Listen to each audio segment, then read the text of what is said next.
पहले के जमाने में लोग पत्ते भी पहनते थे। अच्छा, वो लोग शेर सामने आ जाए नहीं डरते थे, उनको डर लगता था बकरी से कि अगर ये आके हमारा टक्सीडो खा गई तो जिंदा रहने का कोई फायदा नहीं है। भाई आपको तो ये पता ही होगा कि पहले कागज पे लिखने से पहले पत्तों पे लिखते थे। हाँ। मैं सोचता हूँ आज के जमाने में भी अगर ऐसा होता और आपका कोई शेर पत्ते पे लिखा होता और बकरी जाती खा, तो बकरी फिर सुबह शेर का काफिया अलग निकलता, मिश्रा अलग निकलता। बकरी फिर मैं करती नहीं, बकरी कहती टोको।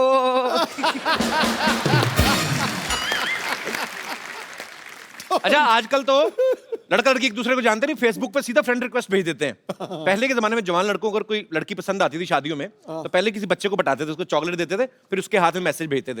ये दिनेश है ना, इसने सेम फॉर्मूला आजमाया। इसने एक बच्चे को चॉकलेट खिलाई, बच्चे ने चॉकलेट खाली, चिट्ठी फाड़ती, करे तेरे से नहीं पटेगी। कई बच्चे बड़े चालू होते हैं। अच्छा, पहले के जमाने में जब लड़की को देखने आते थे लड़के वाले, लड़की सर झुका के बैठी रहती थी, आज भी बैठी रहती है, लेकिन आज रीजन अलग है। वो पहले लड़की किचन के फोटो खींच के ना किचन से सहेली को व्हाट्सएप कर रही होती है, देख तो कैसा लगा। आगे से सहेली का रिप्लाई आता है, पिछले हफ्ते मेरे को भी देखने आया था।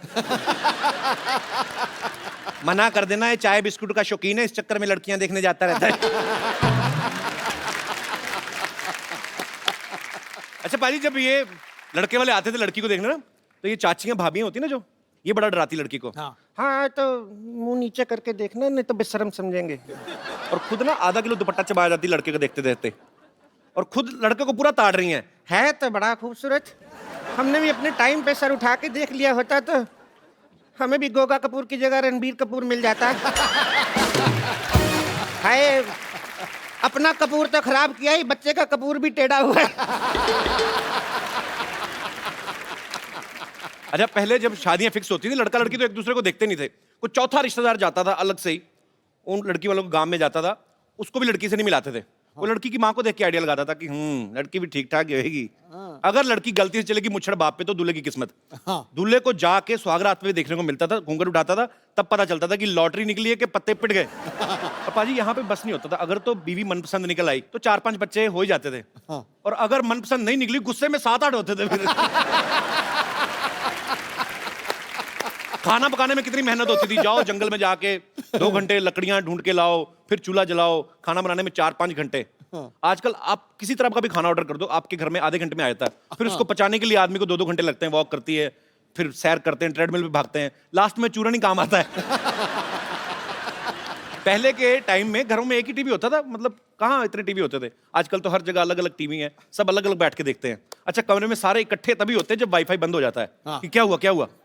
उस समय एक ही प्रोग्राम आता था, सारे मियाँ बीवी दादा बच्चे पोते सब कृषि दर्शन लगा, उसी को देख के एंजॉय कर रहे हैं। उसमें एक आदमी आता था, हम आपको बताएंगे अपनी खड़ी फसलों को बर्बाद होने के उपाय। अच्छा, खड़ी फसलों के बारे में वो बता रहा है जिसकी अपनी फसल सारी उड़ चुकी है।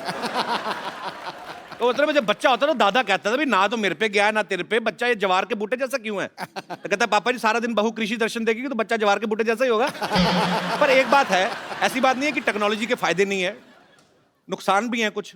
पर मैं आप सब लोगों की राय जानना चाहता हूं, आपको क्या लगता है कि टेक्नोलॉजी के क्या क्या फायदे और क्या क्या नुकसान है? कोई मेरा भाई बंधु विशेष टिप्पणी करना चाहता हो। आप बड़ी खूबसूरत बन के आई मैम, शादी से आ रही हैं कहीं कि जा रही हैं कहीं? अच्छा, बहुत प्यारी लग रही हैं आप, बहुत शुक्रिया आपका शो में आने के लिए। जी सर, जी आप। कपिल जी नमस्कार। नमस्कार सर, कैसे हैं आप? मैं बढ़िया हूँ, thank you so much. Technology के मेरे हिसाब से तो बहुत सारे फायदे हैं, और मेरे से ज़्यादा ये फायदे कौन जान सकेगा। मैं एक साइंटिस्ट हूँ। अच्छा, हाँ। क्या बात है, कहाँ से है सर आप? मैं national dairy research institute Karnal, आपने अगर सुना होगा, वहाँ पे मैं प्रिंसिपल साइंटिस्ट हूँ। अच्छा, हम लोग रिसर्च करते हैं गाय के ऊपर, भैंस के ऊपर, इनके दूध के ऊपर। क्या रिसर्च करते हैं? हम उनके दूध वगैरह के ऊपर रिसर्च करते हैं। रिसर्च क्या करना, पी लो? मतलब मैं समझा नहीं, मतलब क्या रिसर्च करते हैं आप? एक तो बहुत ही कॉमन तरीका है जो कई सालों से होता है, क्रॉस ब्रीडिंग करते हैं हम लोग। अच्छा जी। अंग्रेजी गाय को देसी गाय से हम क्रॉस ब्रीड करते हैं। अच्छा जी। और जो उनके बच्चे पैदा होते हैं वो अच्छी नस्ल तो के फिर होते उनका पासपोर्ट कहाँ का होता है? अच्छा, फिर हम घी वगैरह पे बहुत रिसर्च करते हैं। अच्छा जी। क्योंकि हम लोग चाहते हैं सब लोग अच्छे तंदुरुस्त रहें। तो घी तो सर बन गया ना, मतलब अब तो लोग खा रहे हैं सालों से, तो उसके ऊपर क्या रिसर्च रहती है आपकी? कोलेस्ट्रॉल आप लोगों ने सुना होगा। जी, जी। कोलेस्ट्रॉल के काफी नुकसान रहते हैं, तो हम लो कोलेस्ट्रॉल घी बनाते हैं। अच्छा, तो उसमें से हम कोलेस्ट्रॉल निकाल देते हैं एक तरीके से। अगर ऐसा पॉसिबल है जैसे गाय को रोज ट्रेडमिल पे दौड़ाओ तो वही कोलेस्ट्रॉल कम वाला घी दे, ऐसा होता है? मतलब ऐसे पूछ रहा हूँ, साइंटिस्ट आप है, मुझे आइडिया नहीं। पर सीरियसली अगर देखो बाजी, आप आदमी लेके अपनी गाय को सुबह लेके भागे तो उसके दूध में फैट हो ही ना, कितना हो नहीं सकता सर ऐसे पॉसिबल?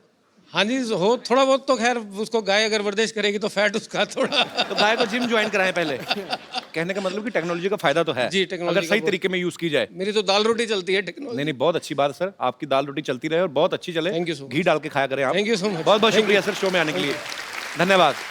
और कोई मेरे दोस्त इस मुद्दे पे विशेष टिप्पणी करना चाहते हो? जी मैडम। Hello sir, hello.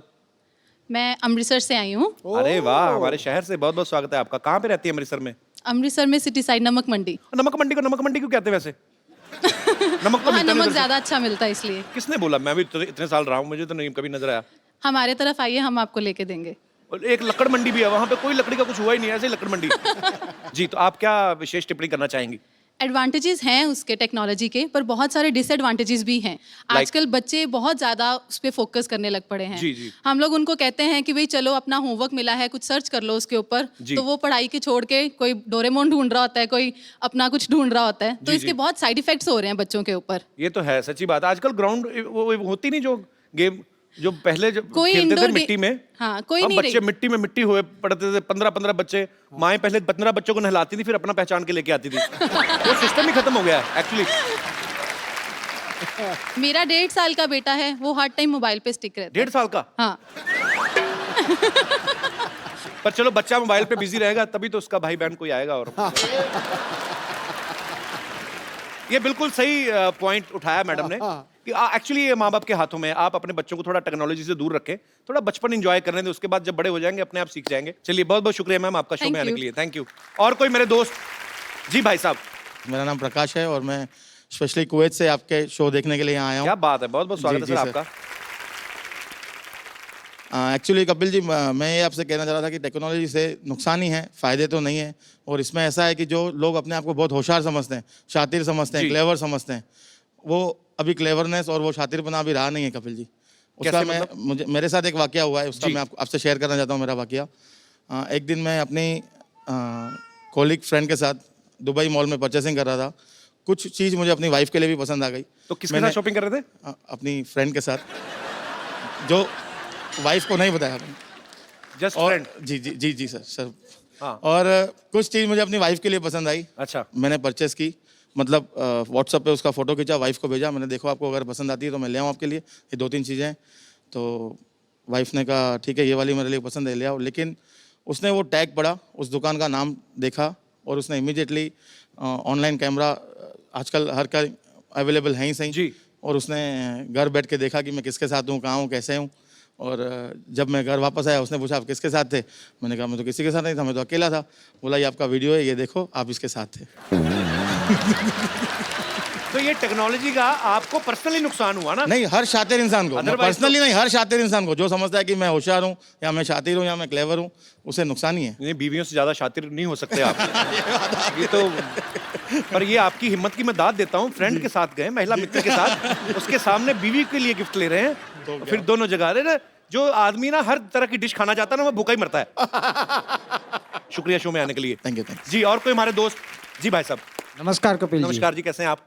मुझे ये टेक्नोलॉजी से बहुत चिढ़ है सर। चिढ़ है? हाँ, व्हाट्सएप एंड फेसबुक से। अच्छा मैं एक वाक्य सुनाना चाहता हूँ मेरा। जी, प्लीज। 15 साल पहले मेरी शादी हुई थी। अच्छा जी। तभी ये फेसबुक और व्हाट्सएप कुछ नहीं था। अच्छा। तो जब रिश्ते आते थे तो मम्मी पापा के पास आते थे, तो जी। उनको उनके मम्मी पापा अच्छे लगते थे तो रिश्ते आगे बढ़ते थे। राइट। तो 2-3 रिश्ते तो ऐसे ही उड़ गए। अच्छा। अभी मैं शादी लायक था, एक रिश्ता आया, मम्मी पापा को तो पसंद आया। अच्छा। कि चलो इनके मम्मी पापा अच्छे हैं। उन्होंने लड़की देखी, लड़की देखने के बाद मुझे बताया कि रिश्ता आया है। अच्छा। तो मैंने सोचा कि चलो अभी मुझे भी देखने जाना रहेगा। अच्छा। तो मैं देखने गया तो लड़की ने थोड़े नखरे किए और 2 मिनट ही देखने को मिला।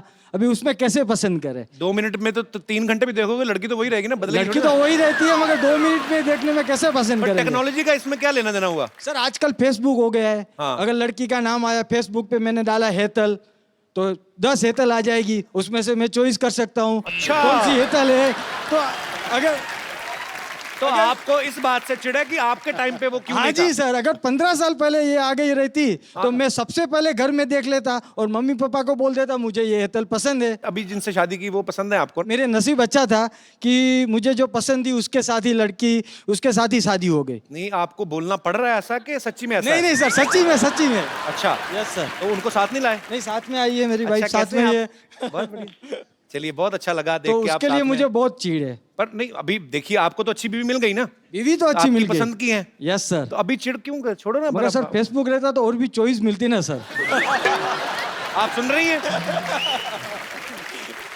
अभी भी थाली भरी पड़ी है, इनको है कि मैं कहीं एक सब्जी टिका लूंगा। चलिए, बहुत अच्छा लगा सर आप हमारे शो में Thank आए। you, sir. काम क्या करते हैं आप मुंबई में? सर बिजनेस, किस चीज का? Garment manufacturing. ओके, तो आप भी अपनी दुकान के पहनते हैं? नहीं सर, मैं लेडीज के बनाता हूँ, जेंट्स के नहीं बनाता हूँ।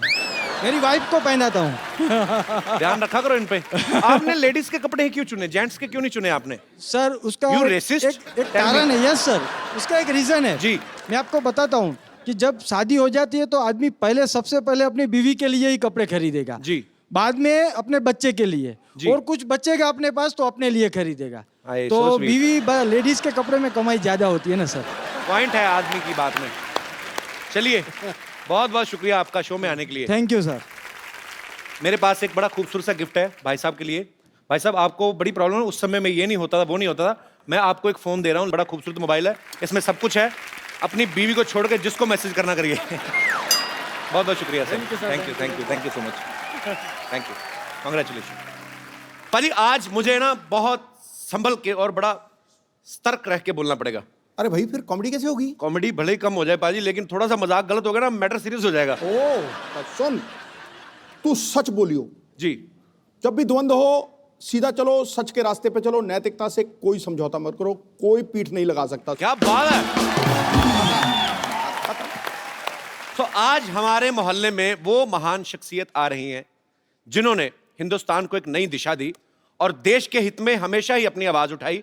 सच की लड़ाई के लिए इन्होंने बहुत आंदोलन किए, धरने किए। ये बहुत ही बड़े समाज सेवक हैं। तो आप सबकी जोरदार तालियों के बीच में इनवाइट करना चाहूंगा हम सबके प्यारे अन्ना हजारे।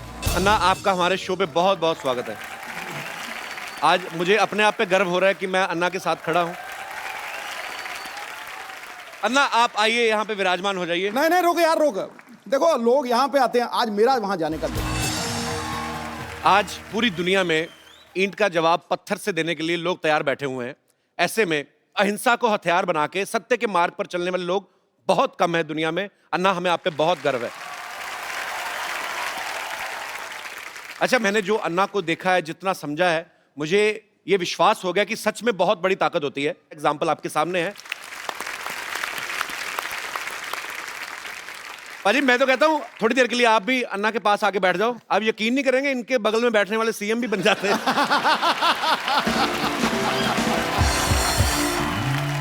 मेरा दिल कर रहा है कि मैं थोड़ी देर बैठा रहूं, चुपचाप अन्ना को देखता रहूं। आपने इतने शो किए हैं, जी। इतने एक्टर्स, इतने बड़े बड़े लोग, जी। क्या आपको कभी लगा था कि एक मंदिर में रहने वाला फकीर आदमी उसके साथ भी आप शो करेंगे? मैंने अन्ना, बहुत बहुत धन्यवाद आपका, आप आए। अन्ना, एक बात बताइए, आपको करोड़ों लोग फॉलो करते हैं, आप खुद क्यों नहीं पॉलिटिक्स में आते? मैं अगर पॉलिटिक्स में गया जी। और इलेक्शन के लिए खड़ा हो गया जी। तो मेरा डिपॉजिट भी जब्त हो जाएगा। क्यों? जी। हमारे देश का वोटर जागरूक नहीं है। जी। वो 500 रुपए के नोट देखने से भी भूल जाता है। क्या बात है। गुंडा है, भ्रष्ट है, व्यभिचारी है, 500 रुपए के नोट दिखाई दिया उसको वोट दे देता है। जी। इसलिए जागरूक मतदार ये लोकशाही का आधार है। जो मतदार अगर देश का जागरूक हो गया तो ये देश आगे बढ़ने में समय नहीं लगेगा। अरे वाह यार, वाह। बाजी, मैं बहुत प्यार करता हूं अन्ना से और मेरे दिल में बहुत सम्मान है इनके लिए। हमारे देश में इतने बड़े बड़े आंदोलन हुए हैं जो अन्ना की वजह से हुए हैं। अन्ना के साथ करोड़ों लोगों का हमेशा साथ रहता है। मुझे आज सच में यकीन नहीं हो रहा कि अन्ना हमारे शो पे आए हैं। एक्चुअली अन्ना का पूरा नाम जो है वो किशन बाबूराव हजारे है। तो अन्ना नाम आपको किसने दिया? परिवार में सबसे बड़ा भाई है, उसको बोलते हैं अन्ना। ओके। तो हम 4 भाई, उसमें सबसे बड़ा मैं था। ओके तो घर के लोग कहने लगे अन्ना, ओके फिर पड़ोस के लोग कहने लगे अन्ना, अच्छा फिर गांव कहने लगा अन्ना, और अभी देश कह रहा अन्ना।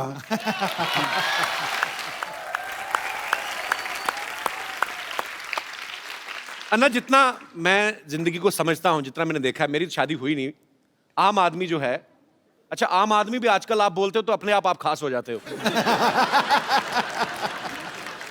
आम आदमी को बीवी की सेवा से फुर्सत नहीं मिलती अन्ना, फिर आप देश सेवा, मानव सेवा, आपको ये प्रेरणा कहां से मिलती है अन्ना? ये जो प्रेरणा है, जी जैसे मैं अपने जीवन में जो सोच रहा था, जी अरे क्या चक्कर है, जन्म में आता कुछ लेकर आता नहीं, जाता कुछ लेकर जाता नहीं, उम्र भर मेरा मेरा मेरा मेरा मेरा मेरा, हाथ में कुछ नहीं, लेटरिन का डब्बा गुम हो गया तभी सोचते बैठते मेरा किस लिए जीता। एक दिन मैंने सोचा आत्महत्या करना। एक स्वामी विवेकानंद की किताब हाथ में आई, जी पढ़ना शुरू कर दिया, और एक ही बात समझ में आ गई, हर इंसान के लिए मनुष्य जीवन मिला सेवा करने के लिए मिला। 25 साल की उम्र में मैंने तय किया कि जब तक मैं जीऊँगा मेरे गांव, मेरा समाज और मेरे देश की सेवा करूंगा, और जिस दिन मैं मरूंगा गांव, समाज और देश की सेवा करते करते मरूंगा। ये मैंने व्रत लिया। अरे वाह।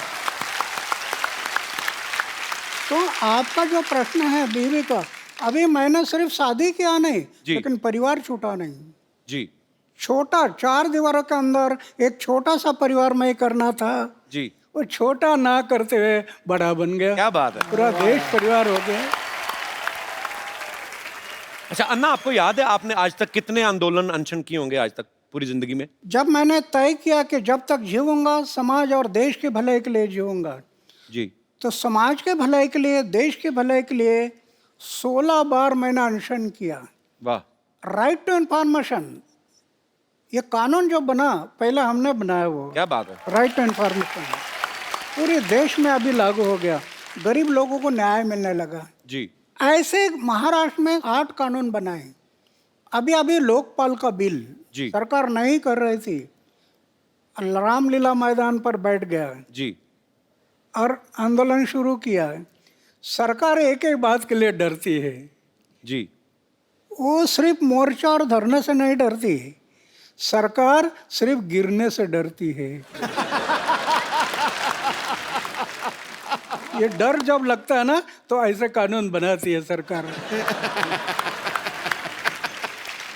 अन्ना, जब मैं बचपन में मेरी माँ से मेरा झगड़ा हो जाता था, मतलब कभी कभी भाई होता है कि आपकी माँ से नाराजगी हो गई, तो यहाँ कोई भी बात मनवाने के लिए तो मैं खाना नहीं खाता था। पता है वो होता ना बच्चे को भी, बच्चे बड़े चालू होते ना, बच्चों को पता माँ देख नहीं सकती कि मेरे बेटे ने खाना नहीं खाया, तो मैं खाना पीना छोड़ देता था ना, तो अपनी बात मनवाने के लिए। तो ये आपका भी बचपन में कुछ ऐसा ही स्टाइल था? मतलब जब मैं ऐसे ही पूछ रहा हूँ। ऐसे मेरे बारे में हुआ था। अच्छा। हमारे घर के अमीरी नहीं थी जी गरीबी थी। एक त्योहार आ था और मैं माँ को बोला एक अन्ना दे दो, एक अन्ना। अच्छा। एक आना बोलते थे ना पहले। जी जी जी। मुझे प्रेस करना है कपड़े के।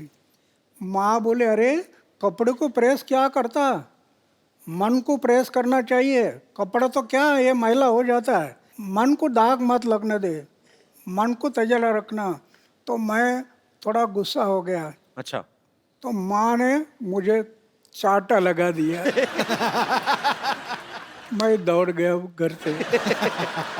तो माँ डर गई, कहीं कुआं वुआ में तो नहीं जाएगा। फिर खोज करना शुरू कर दी, इधर खोजो उधर खोजो उधर खोजो, नहीं मिल रहा। फिर मेरा घर था जी। उसके ऊपर एक ढाबा था। अच्छा। उसमें मैं कबूतर पालता था, कबूतर। अच्छा। तो पीछे के रास्ते से मैं आकर ऊपर बैठ गया और सब देख रहा था कौन कौन कैसे दौड़ रहा है, कौन सा कैसे भाग रहा है, ये माँ कैसे कर रही है, ये सब मैं देख रहा था। और फिर किसी ने मुझे देखा। अच्छा। और कहा अरे अन्ना तो ऊपर है। अच्छा। फिर वो देखने के लिए आए तो मैं मिल गया।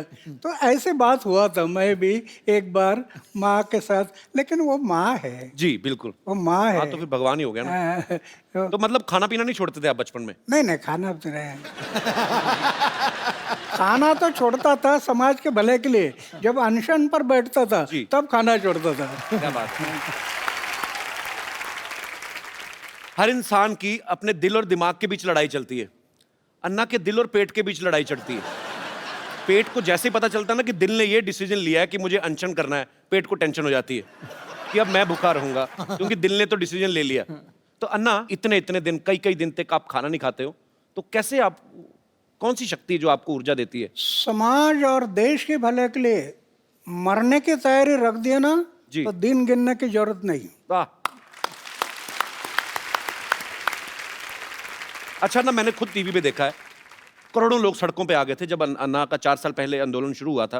अन्ना, जब लोग आपके साथ जुड़ते हैं तो फिर जो लोग चाहते हैं, कुछ ऐसे भी होते हैं मेरे जैसे कि भूख लग गई अब क्या करें, तो बीच में आधे घंटे के लिए गायब नहीं होते लोग, मतलब क्या मतलब ऐसे पूछ रहा हूँ कि वो आपके हौसले की वजह से टिके रहते हैं एक्चुअली। हाँ नहीं, मैं तो ये जो अनशन करते हैं ना, जी वो सही अनशन नहीं, वो तो दिखाने के लिए अनशन होता है, जी। इसलिए बीच में गायब हो जाते हैं। मैं कभी अनशन पर बैठ जाता है, जी कोई भी बात का मैं पीछा करता हूँ, जी। और जब आखिरी समय आता तो फिर करेंगे मरेंगे, इस इरादे से बैठ जाता है। वाह। जब मैं बैठ जाता हूँ तो मेरी ऐसी धारणा है, अरे हार्ट अटैक आकर लोग मरते हैं ना, हार्ट अटैक, हम पढ़ते हैं ना अखबार में, जी रात को 10 बजे तक गप्पे लड़ाई और सवेरे चाय पीने के लिए उठाए नहीं। मेरी ऐसी धारणा है, जी हार्ट अटैक आकर मृत्यु आना, जी। इसके बजाय समाज और देश की सेवा करते करते मृत्यु आ गया तो ये मेरा सौभाग्य है। क्या बात है। अच्छा अन्ना, आप 4 भाई हैं, जैसे नॉर्मल परिवार में होता है कि जैसे एक दुकान है पिताजी की, तो एक भाई अगर बीमार है तो दूसरा जाके दुकान पे बैठ गया। ऐसा कभी हुआ है कि आपको समय ना लगा और दूसरा भाई जाके अनशन पे बैठ गया हो? आई मीन आपकी फैमिली की तरफ से भी सपोर्ट होता था आपको हमेशा? नहीं, अभी क्या है कि मेरा एक भाई बैंक में है, अच्छा जी। वो उधर ही रहता है। अच्छा दूसरा कोऑपरेटिव डिपार्टमेंट में एक है, अच्छा वो भी उधर ही रहता है। अच्छा और तीसरा है, वो पड़ोस के गांव है, जी। वहाँ उसका लड़का सर्विस में है, उधर रहता है। और एक भाई है वो खेती पर है गांव में। ओके अभी मैं तो 45 साल हो गया घर में गया नहीं। जी।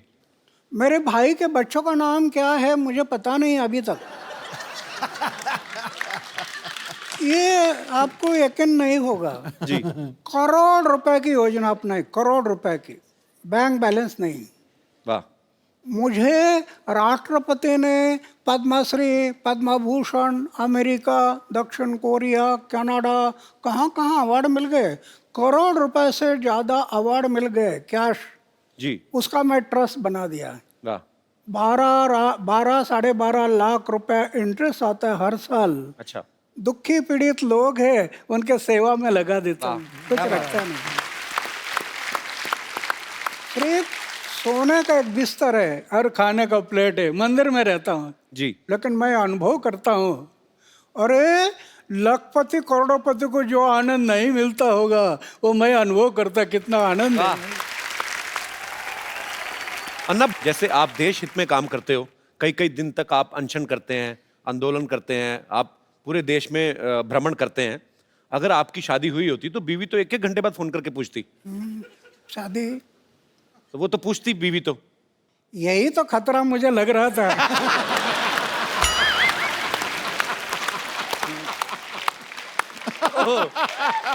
और इसके कारण मैंने तय किया कि शादी नहीं करना। और दूसरी बात यह है, 79 ईयर के इस उम्र में जी। बैचलर रहते हुए भी इतना भी दाग नहीं जीवन में, इतना भी। वाह, क्या बात है। ये भगवान की कृपा है। अगर दाग लग जाता मेरे जीवन में तो इन लोगों ने मुझे तोड़ मोड़ देना था। वाह। आज कुछ नहीं कर सकते, कुछ नहीं कर सकते। अन्ना एक बात और जहन में आती है, मैं बच्चा हूं, आपने पूरी दुनिया देखी है, जैसे मैंने भी अन्ना अभी शादी नहीं की, मतलब करनी है मुझे। करना है। हाँ, हाँ, करने है। मेरा दिल करता है। ओ, पर मैं जी मेरे जैसा रहना तलवार के धार पर चलने से कठिन है। ये तो है।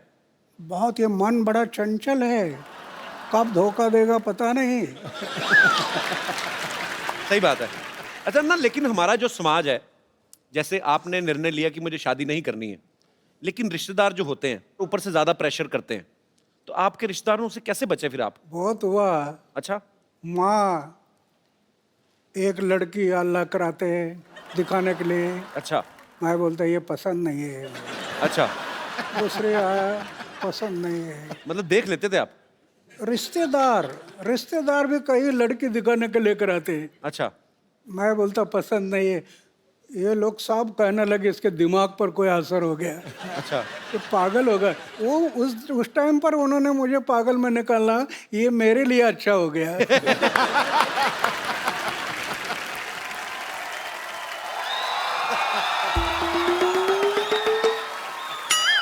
Hello hello pen. अरे what a patriotic day. Anna Hazare साहब आए हुए हैं। सर नमस्कार। माई सेल्फ डॉक्टर मशहूर गुलाटी, MKNJ। MKNJ मतलब? मैंने कहा जी नमस्ते, दिख नहीं रहा, कर भी रहा हूँ, फिर भी पूछ रहे हो यार। ओके अन्ना जी, आप अहिंसा के पुजारी हैं। बैठिए डॉक्टर साहब, इधर आइए। आज वैसे नहीं बिठा रहे? नहीं नहीं, क्यों? अन्ना के सामने बदतमीजी नहीं करनी, बैठिए। इतनी इज्जत आज तक इस आदमी ने मुझे नहीं दी।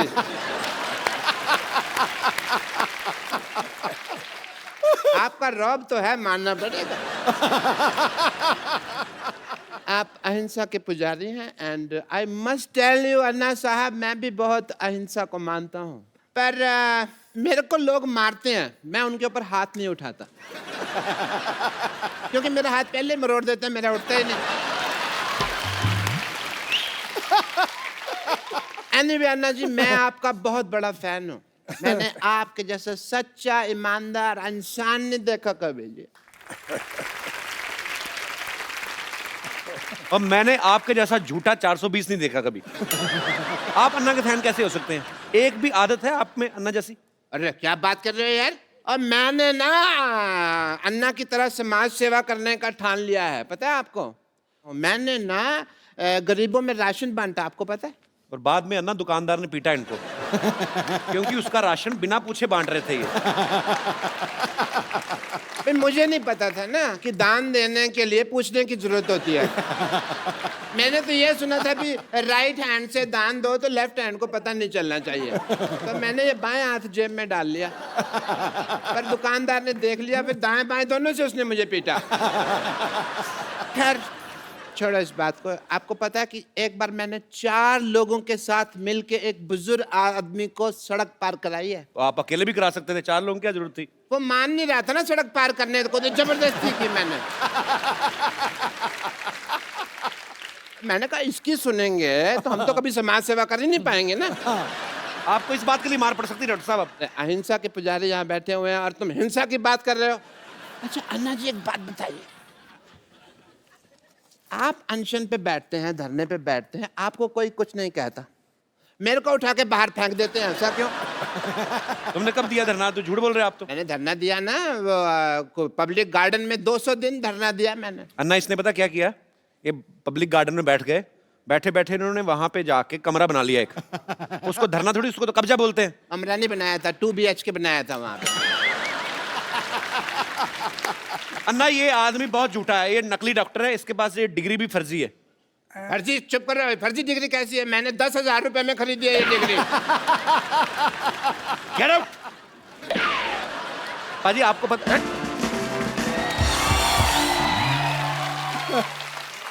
आप सबको पता ही होगा, पर मैं फिर भी बताना चाहता हूं कि अन्ना के ऊपर एक फिल्म बन रही है जिसका नाम भी अन्ना है। अन्ना देश सेवा करते करते आपने तो खैर आप तो दिल से कर रहे हैं, पर आपने कभी सोचा था आपके ऊपर कभी कोई फिल्म बनाएगा कोई डायरेक्टर? एक फकीर आदमी उस पर ऐसे फिल्म बनेगी ये मुझे सपना में भी कभी नहीं लगा था। लेकिन जो काम खड़ा किया है जी वो पूरे देश में फैल गया था।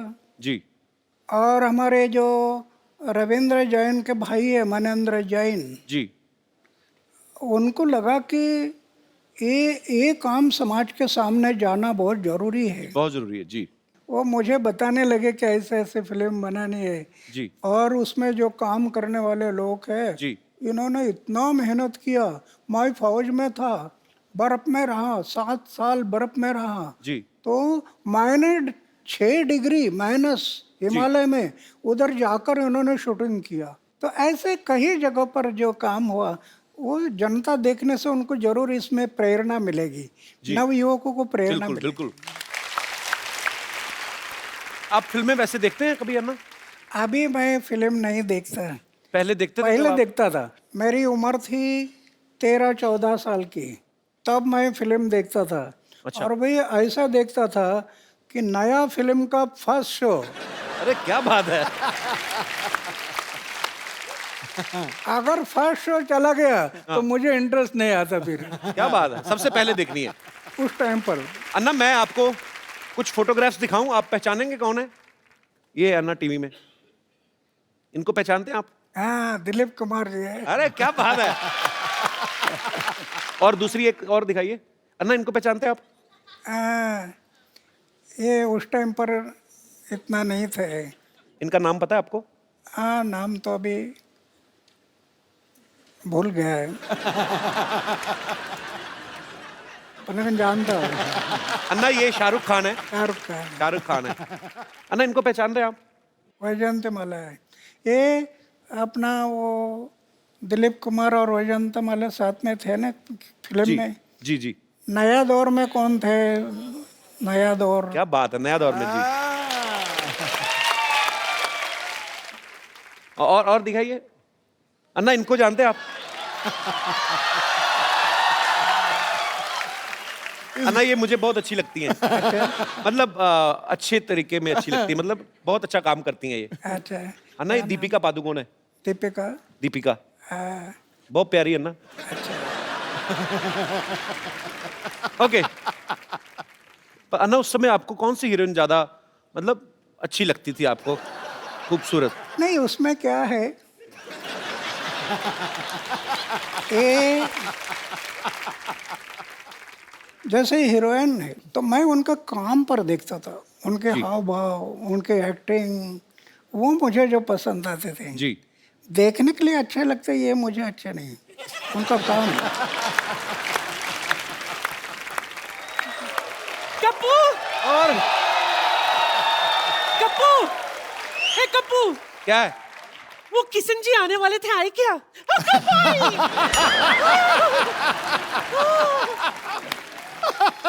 असं कसं? नाही, किती वेळ लावला तुम्ही माझ्या दारावर यायला? क्या बोली नानी? कितना वक्त लगा दिया मेरे चौखट पे आने के लिए? नानी ये अन्ना हजारे जी हैं। दुनिया के लिए। मैं तो उनको तब से जानती हूँ जब ये किशन बाबूराव हजारे हुआ करते थे, है ना? मुंबई में इनकी फूलों की दुकान थी। अच्छा। हाँ, ये देखिए मैं आपके लिए क्या लाई हूँ।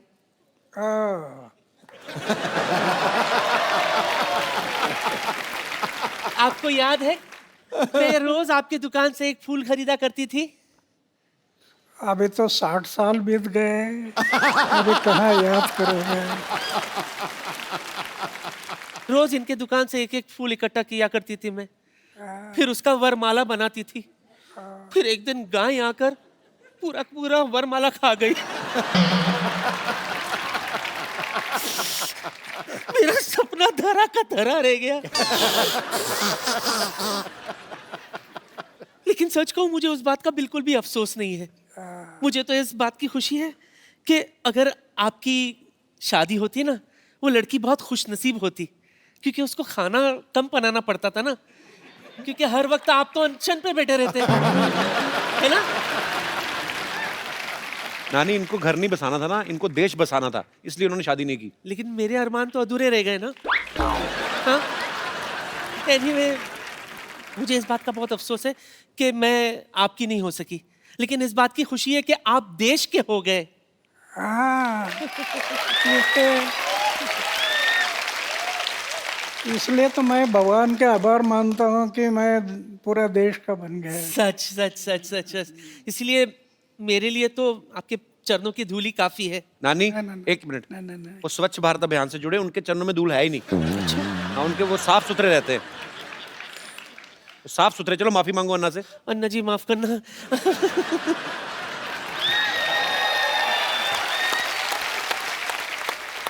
अच्छा अन्ना, हमने सुना है कहीं पे आपके बारे में पढ़ रहे थे, तो ऐसे सुना था कि फौज में जब आप भर्ती होने गए तो जो मापदंड होते हैं प्रॉपर की, हाँ फिजिकल फिटनेस और ये सब चीजें, तो एक दो चीजों में शायद आप पास नहीं हुए थे, तो उसके बावजूद भी उन्होंने आपको फौज में भर्ती किया, तो उसके पीछे क्या कारण था अन्ना? 1962 में चाइना ने हमारे ऊपर हमला किया जी। हमारे बहुत जवान मारे गए अच्छा। और फिर देश को लगा कि जवानों की जरूरत है। मेरी ऊंचाई नहीं थी, अच्छा। छाती चौड़ी नहीं थी जी। लेकिन इमरजेंसी थी, देश को युवकों की जरूरत थी। अच्छा। इसलिए मेरा सिलेक्शन हो गया। मैं 14 लोगों का कमांडर था ये जाते समय। अच्छा। तो हम सब लोग 14 लोग थे। उन्होंने सोचा कि जब तक शरीर में प्राण है तब तक देश की सेवा, समाज की सेवा करनी, ये तय किया। और मेरी छाती चौड़ाई ये कुछ नहीं थी, फिर भी देश की सेवा करते रहे। और 15 साल के बाद मैं पेंशन पर आ गया। वाह। और ये सच्ची बात है, ये हमारे जवान जो हैं, जब आप फौज में भर्ती होते हैं उनकी ट्रेनिंग बहुत मुश्किल होती है, और ट्रेनिंग के बाद जब उनको अपॉइंट किया जाता है, जब उनकी पोस्टिंग होती है, और मेरा सैल्यूट करने को दिल करता है हमारे जवानों को। और हमारी पूरी टीम की तरफ से हमारी कभी कोशिश रहेगी कि हम अपने देश के जवानों के लिए ज़रूर एक अच्छा सा शो ऑर्गेनाइज करें। और बहुत दुख होता है जब हमें कभी ऐसी न्यूज़ सुनने को मिलती है कि सरहद पे या कहीं पे भी हमारे देश के जो जवान हैं उन्होंने देश के लिए अपनी शहादत दी। हम उनके परिवारों के साथ हैं, हमारी शुभकामनाएं उनके साथ हैं। बहुत बहुत शुक्रिया। अच्छा ना, ऐसे ही मन में सवाल आया, जैसे मेरे 3 मामा हैं, तीनों ही आर्मी में थे, तो वो कहते थे कभी कभी हमें ना बर्फ में पीनी पड़ जाती है, मतलब ऐसे ही। अन्ना आपने कभी नहीं ट्राई की? मैं शुरू में जब बर्फ में मैं गया जी, तो 2 पैक रम मैं पीता था शुरू में। लेकिन जब स्वामी विवेकानंद की किताब पढ़ी जी, जीवन समझ में आ गया कि सिर्फ खाना पीना और मरना इसके लिए जीवन नहीं। फ्री रम मिलती थी, फ्री जी, लेकिन कभी मैं हाथ नहीं लगाया उसको। वाह। 1975 में पेंशन आ गया, अभी 38 साल बीत गए, हमें 2 बोतल रम मिलती हर जवानों के लिए। अच्छा। लेकिन मैं कभी रम लेने के लिए गया नहीं। आज मुझे दुख होता है, ये दोनों देशों को अभी फिर से लड़ाई करना ठीक नहीं है। दोनों की आर्थिक स्थिति फिर बहुत विकट है। एक लड़ाई में कितना खर्चा आ जाता है जी, देश कितनी जाने चली पीछे जाता है। ये आज वो लड़ाई होना नहीं चाहिए ऐसे मैं मानता हूँ। लेकिन अगर पाकिस्तान नहीं मानता है तो 79 ईयर मेरा एज हो गया, और जरूरत पड़ी तो फिर मैं सीमा पर जाने के लिए तैयार हूँ। क्या बात है। और पप्पू शर्मा, ओहो, वाह वाह वाह वाह, हमारे तो भाग्य ही खुल गया अन्ना, आप हमारे मोहल्ले में आए। देखिए मैं आपके लिए चाय लेकर आया हूँ। अन्ना चाय पीते नहीं है, उनको जूस पिलाओ, बेवकूफ आदमी। जूस तो इनको बड़े बड़े लीडर नहीं पिला सके, मुझसे क्या पियेंगे ये। देखा बाजी, आज पहली बार इसने फंबल नहीं मारा आके। पूरी लाइनें कड़क करके बोलनी है। ये मतलब ये अन्ना के पास आने का जादू है, ये आदमी में अपने आप कॉन्फिडेंस आ जाता है। और मैंने इनसे ये सारी चीजें सीखी हैं। इनसे तो मैंने सादा जीवन जीने का, उबलते हुए विचारों को। ओए, उबलते विचार नहीं, उच्च विचार। हाँ तो अब मेरा काम चाहेगा, मेरे विचार तो उबलेंगे ही ना।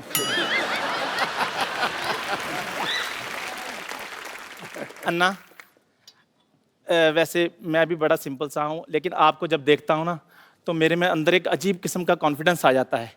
लेकिन जब मैं बड़ी बड़ी जगह पे जाता हूँ मेरा कॉन्फिडेंस थोड़ा लूज हो जाता है। तो कभी आपके साथ भी ऐसा हुआ है कि आप 5 स्टार होटल में गए हो और छुरी और कांटा पकड़ते पकड़ते आपको भी कुछ थोड़ा कॉन्फिडेंस ऐसे हो गया हो? मैं इतना टूर करता हूँ जी। लेकिन होटल में कभी जाता नहीं। वाह वाह। एक बात है, जी गया तो उसको याद नहीं रखता, भूल जाता हूँ। कि याद रखना ये घातक होता है, जी जी। इसलिए मैं याद नहीं रखता। इसको भी अन्ना इसके माता पिता ने याद नहीं रखा, भूल गए वो। अच्छा अन्ना, मुझे एक बात प्लीज बता दीजिए कि मैं एक आम आदमी चाय बेचने वाला हूं, मैं कहां तक पहुंच सकता हूं अपनी लाइफ में? अरे हमारे देश का उदाहरण है ना, जी चाय बेचने वाला आदमी भी पंतप्रधान बन सकता है ना। क्या बात है। अन्ना आशीर्वाद दे दीजिए ताकि मैं अपनी लाइफ में बहुत ज़्यादा आगे बढ़ूं। Thank you very much, thank you very much.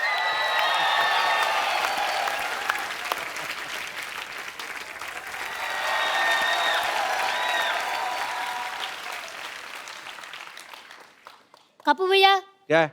अब मुझे स्कूल नहीं जाना। क्यों, क्या बात हो गई? अरे वहाँ मुझे रोज मुर्गा बना देते, बड़े होकर क्या मैं मुर्गा बनूंगा? नजारे जी, आशीर्वाद दो, आशीर्वाद दो। कैसे हो? मैं तो ठीक हूँ, पर आपसे मुझे क्वेश्चन पूछना था। बैग उतार दे बेटा, इतना भारी बैग क्यों लगा तू? भारी नहीं है, हाँ। पर मैं ये कह रहा था कि आपके टाइम पे भी स्कूल में पनिशमेंट मिलता था, मतलब जी हाँ, हमारे टाइम पनिशमेंट मिलता, छड़ी थी, छड़ी। गलती किया तो ऐसा हाथ करना और टीचर मारता था छड़ी से। तो वो तो मेरी हमारे हैबिट है। मराठी में कहावत थी, छड़ी लागे छम छम, विद्या ये घम घम। ऐसी कहावत थी। लेकिन अन्ना आजकल बंद हो गया स्कूलों में ना, अभी नहीं, आजकल नहीं अभी मारते। मारने के लिए परमिशन नहीं, जी इसलिए तो शिक्षा का दर्जा डाउन हो गया।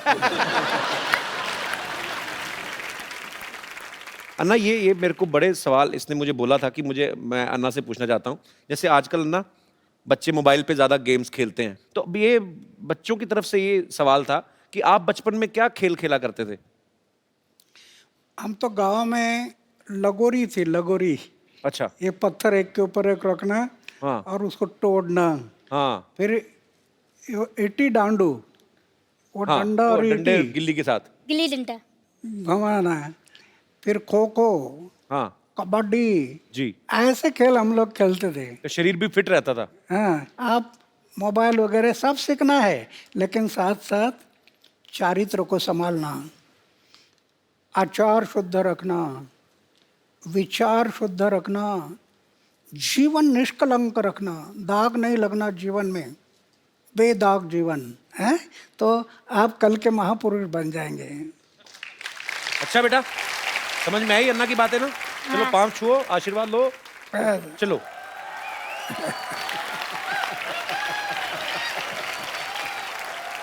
अन्ना यहाँ पे ना आपके चाहने वाले हैं, सब आपसे प्रेम करते हैं। यहाँ पे क्या पूरे देश में, पूरी दुनिया में है, लेकिन आपसे ये बातें करना चाहते हैं। तो जो भी अन्ना जी से बात करना चाहते हैं वो अपना हाथ खड़ा कर सकते हैं। जी। Hello Sidhu sir. Hello. Hello Kapil sir. Hello. Hello Anna ji. Sir मुझे आपसे पूछना है कि टेक्नोलॉजी में आजकल इतनी एडवांसमेंट हो गई है, तो पॉलिटिशियन से लेके एक्टर से लेके आम आदमी तक सब ट्विटर फेसबुक सब जगह हैं। आप क्यों नहीं हैं ट्विटर पर या फेसबुक पर? आपको पता है वो जो आजकल फेसबुक आता है और ट्विटर पे आता है, हालांकि पंगे बड़े हैं ट्विटर के।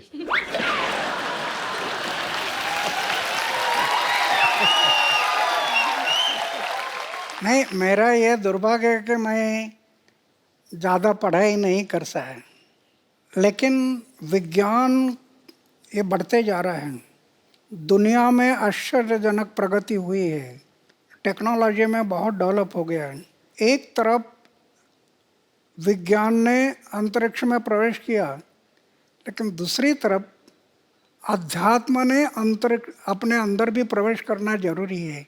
अध्यात्म ने हर एक इंसान के भीतर प्रवेश करना, अगर वो प्रवेश नहीं किया तो विज्ञान इंसान को विकास की भूलताप देकर विनाश की तरफ लेकर जाएगा। तो कहने का तात्पर्य ये है कि हर बात ट्विटर पे करना जरूरी नहीं है।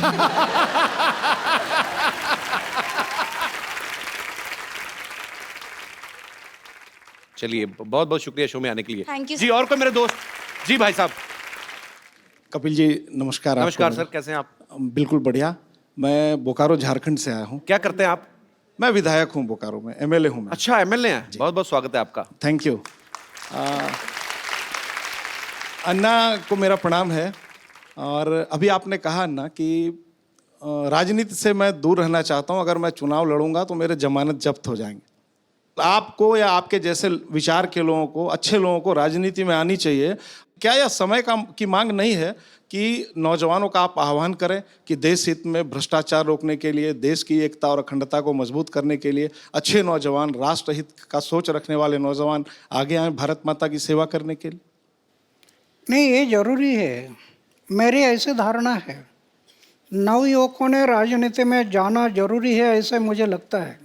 क्या होता है, राजनीति में कई लोग जाते हैं, सत्ता से पैसा, पैसा से सत्ता, सत्ता से पैसा, पैसा से सत्ता, इसके पीछे घूम रहे हैं। इससे देश के लिए उज्जवल भविष्य नहीं है। अभी तो हम देख रहे हैं, जिसकी उम्र 70 साल 80 साल हो गई, वो भी इलेक्शन से रुकता नहीं। जी। इंसान जब मर जाता है तो 4 लोग कंधे पर ले जाते हैं। आज राजनीति में बहुत लोगों को ऐसे लगता है कि स्मशान में जाते समय भी चेयर में बैठकर ही जाना चाहिए, उतने चेयर से सेवा भाव नहीं रहा, वो बलिदान की याद नहीं। भगत सिंह, सुखदेव, राजगुरु जैसे लाखों लोगों ने कुर्बानी की और अंग्रेजों को कह रहे थे इस जन्म के क्या, अगले जन्म की फांसी दे दो, हमारी तैयारी है। किस लिए? हमारी आज़ादी के लिए। उनको याद रखना है। थैंक यू अन्ना। बहुत बहुत शुक्रिया शो में आने के लिए सर। अब वक्त है आप सबको मैं उनसे मिलवाऊं जिन्होंने फिल्म अन्ना जो है डायरेक्ट की है और खुद उसमें अन्ना जी का किरदार भी निभा रहे हैं। आप सबकी जोरदार तालियों के बीच मिस्टर शशांक उदयपुरकर जी। तो शशांक जी ने इस फिल्म को डायरेक्ट भी किया है और खुद अन्ना जी का किरदार भी निभाया है। शशांक, आप उम्र में बहुत छोटे हैं, आपको मतलब कैसे आपके दिमाग में आया कि मैं ये किरदार निभाऊंगा या मुझे अन्ना जी के ऊपर फिल्म बनानी? आपका आइडिया था या मनिंदर जी का था? 2011 में पूरे देश की तरह मैं भी वो था जिसने अन्ना जी को रामलीला मैदान पर देखा। अच्छा। अन्ना जी को बिकॉज मैं इंजीनियरिंग कॉलेज में पढ़ रहा था, तो मैं हवा में उड़ रहा था। अच्छा। जिंदगी में फिल्में देखनी, कॉलेज घूमना। अचानक जब इनको देखा तो मैंने ये कहा कि इनको क्या हो गया, 74 साल का आदमी सरकार से पंगा ले रहा है, ये तो गए काम से। शाम को जिस मोमेंट मैंने ये सुना कि अन्ना जी ने जेल से रिहा होने से मना कर दिया है, मेरे लिए 360 डिग्री शॉक था। एक इंसान सरकार के साथ पंगा लेने जा रहा है, अगर गलती से पुलिस का कोई लेटर भी आ जाए तो आदमी की हालत खराब हो जाती है।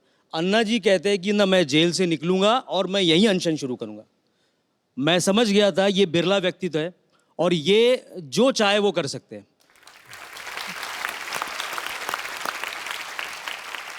उस दिन से 13 दिन मैंने खाना पीना सब टीवी के सामने कर रहा था मैं, और उसी वक्त सोच लिया अगर जीवन में अब अगली फिल्म में अगर करूंगा तो मैं अन्ना जी पे करूंगा। सारा रेकी करने के बाद बड़ी हिम्मत से मैं रालेगन गया। अच्छा। अन्ना जी के पास जब गया तो अन्ना जी ने मुझे यही कहा कि भाई तुम्हें काय करता, अगर आपको फिल्म बनानी हो तो आप गांधी जी पे फिल्म बनाओ, आप विवेकानंद जी पे फिल्म बनाओ। मैंने कहा अन्ना जी ये तो बहुत सही है, लेकिन मैंने जो अपना पर्सनल एक्सपीरियंस किया है जी, आपका उद्देश्य नवयुवकों को जगाना है। मैं कोई लव स्टोरी करने की बजाय मैं भी वो फिल्म करना चाहता हूं जिससे मेरे देश के नौजवान जाग जाए। वाह। अन्ना को शायद वही बात, नवयुवकों की वाली बात उनको पसंद आई और अन्ना ने मुझे कहा कि अब क्या चाहिए। मैं बोला अन्ना जी मुझे आपकी परमिशन चाहिए। अन्ना जी ने उस वक्त स्क्रिप्ट पे साइन कर दिया। वाह, बहुत ही अच्छे विषय के ऊपर आपने फिल्म बनाई है और मेरी अपने दर्शकों से गुजारिश है आप सब ये फिल्म देखें और आपको अच्छी इंस्पिरेशन मिलेगी और देश के लिए कुछ अच्छा करने का जज्बा आपको मिलेगा।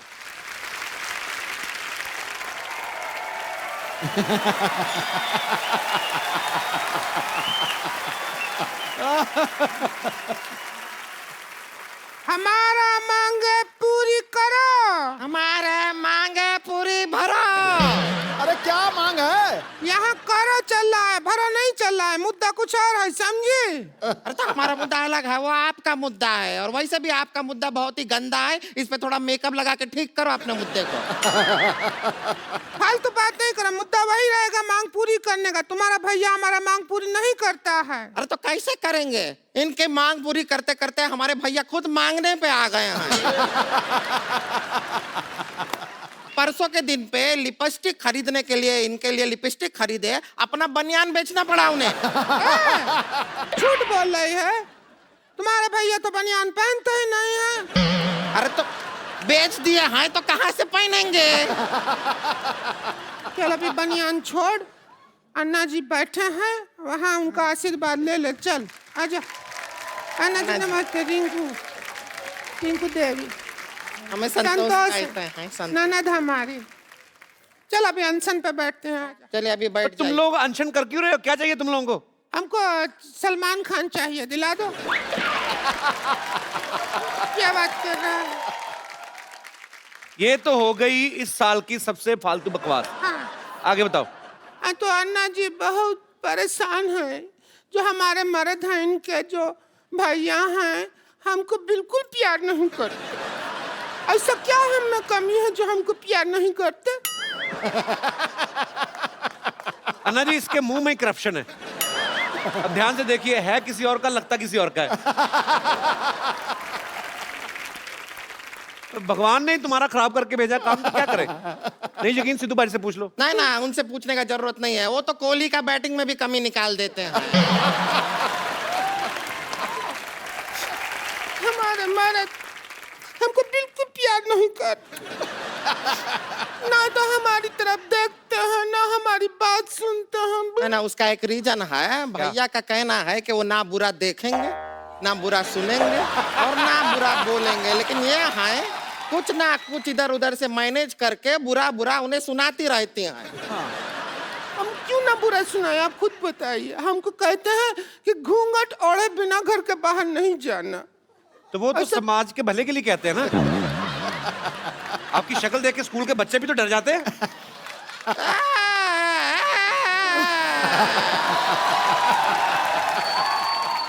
कुछ भी बोलते रहते हैं, बच्चे डर जाते हैं।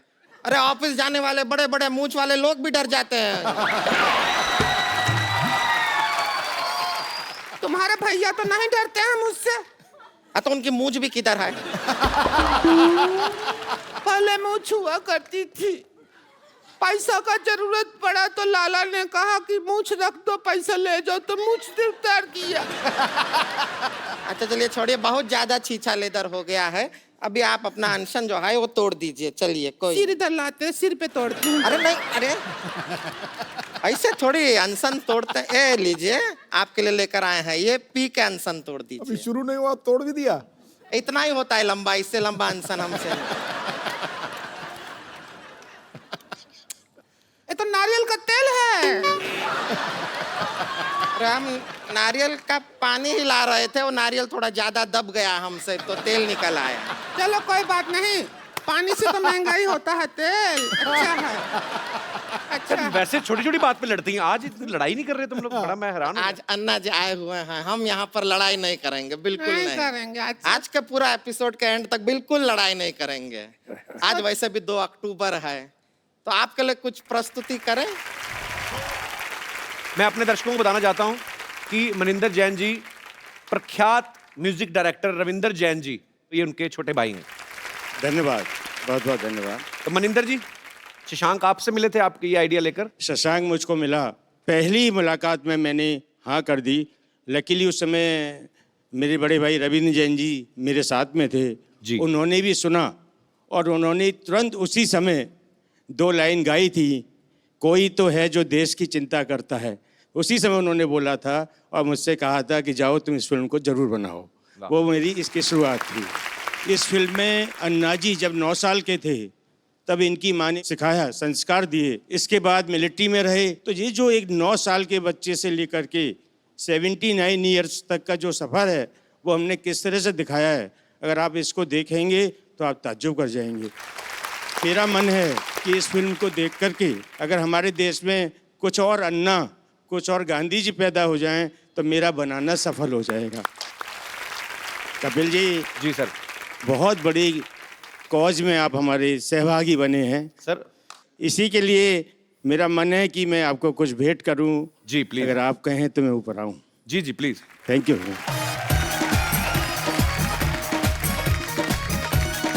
Thank you sir, thank you so much.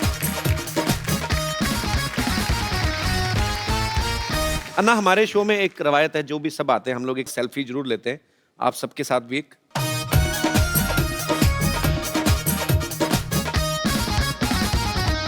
Thank you. एक बार हमारे प्यारे अन्ना जी के लिए जोरदार तालियां। समाज का परिवर्तन लाना, देश को खड़ा करना, ये सबका हमारा मकसद यही है। तो मैं ज़्यादा ना कहते हुए मेरे साथ में थोड़े एक घोषणा देंगे, ऐसे अपेक्षा करता हूँ। भारत माता की जय, भारत माता की जय, वंदे मातरम, वंदे मातरम, इंकलाब जिंदाबाद, इंकलाब जिंदाबाद। धन्यवाद। आप सब लोग ऐसे ही अपने अपने घरों में हंसते रहिए, मुस्कुराते रहिए, और अगर किसी के लिए कुछ अच्छा कर सकते हैं, देश के लिए कुछ अच्छा कर सकते हैं, जरूर करिए और देखते रहिए कपिल शर्मा।